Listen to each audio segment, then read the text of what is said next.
show In Conversation. Today we have with us Mr. Deepak Kumar Sharma, Managing Director of Bainbridge Navigation. Ladies and gentlemen, Mr. Sharma is one of the youngest and the brightest minds of our industry. Welcome to our show, sir. Could you please give us a brief introduction about Bainbridge Navigation? Thank you, Captain Mishra. Talking about Bainbridge, we're a travel operator based out of Singapore with offices in India and Dubai. The company was incorporated in 2017 and we've carried close to 45 million metric tons of cargo since inception with around 750 voyage fixtures. As an operator, we take the vessel on single time charter trip for period charter and then use them to carry the cargo of various clients. Our fleet size is around 55 vessels on water at any point of time, and our primary business activities are in Pacific and Indian Ocean regions. Sir, how COVID-19 has impacted the maritime business and what all challenges have you witnessed in the dry bulk cargo sector? Well, the rapid spread of coronavirus has a major effect on our industry also. We see that a number of ports and shipping companies have implemented measures which is causing several disruptions all around. One such example is 14 days quarantine rule at some of the ports, and then we have the labor strikes or refusal by the stevedores to attend the vessel due to the fear of getting infected. Now, all this would be resulting in congestions and delays which eventually would end up in dispute only times. Another example is the new protective clause recommended by the BIMCO, which is being pursued by the owners to put into the contracts but facing stiff resistance from the charterers. So basically the trade is getting accustomed to this new scenario and we are yet to see what all changes it would cause by the time we are done with it. Sir, Indian subcontinent is a major region of Bainbridge trade. Now, due to the lockdown in India, are the ports still functioning? Is the cargo operations being hampered? More or less all the ports in India have declared the FM, but we see that majority of them are still operational. As you might know, Indian government has identified transport service for the carriage of goods by water and any service connected with the loading and unloading in the port as essential service. So the ports are still working with minimal workforce. Initially, there were few labor-intensive work delays which caused some disruption, but now for the moment, I think most of the operations are streamlined. Talking about the force majeure, what are your views on it? I'm glad you brought this question. You see, force majeure is not a blank check.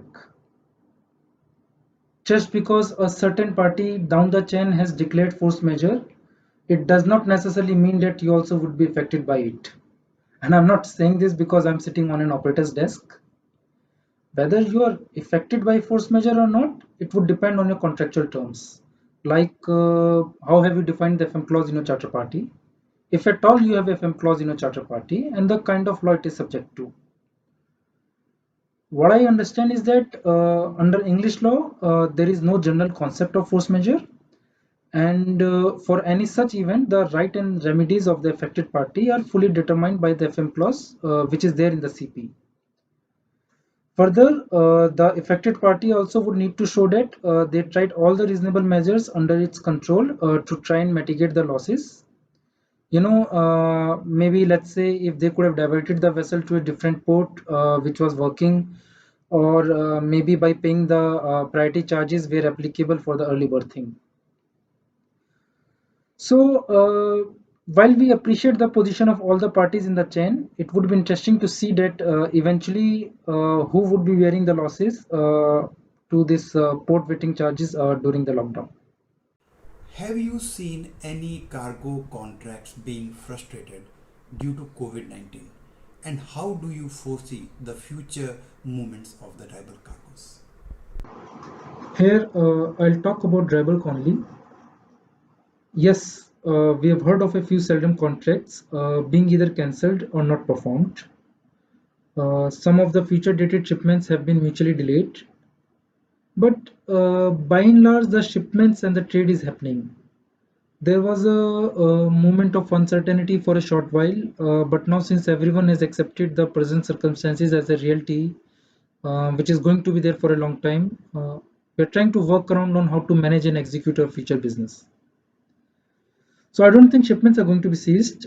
Shipping is driven by the demand, and most of the cargoes which we carry, like coal and iron ore, are the essential commodities for the supply chain of various industries like power plants or steel mills, etc., which you'll appreciate are the need-based demand even in the times of lockdown. Also, China, the major driver of the dry bulk shipping, is open and doing business as usual. As a matter of fact, we've started to see the momentum picking up this week onwards, and I'm of firm belief that maybe not at a bullish speed, but the trade would continue. We see a big crash in the oil prices. How does Bainbridge safeguards its requirements in such lopsided times of bunker volatility?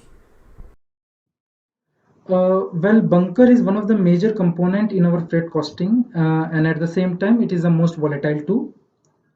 Now we all know that shipping industry had been preparing for many years for this IMO 2020 global sulfur cap. Still, we went through these uncertain times in last November, December, when I believe the whales for VLS sulfur were quite tight, and barges were also undergoing transition.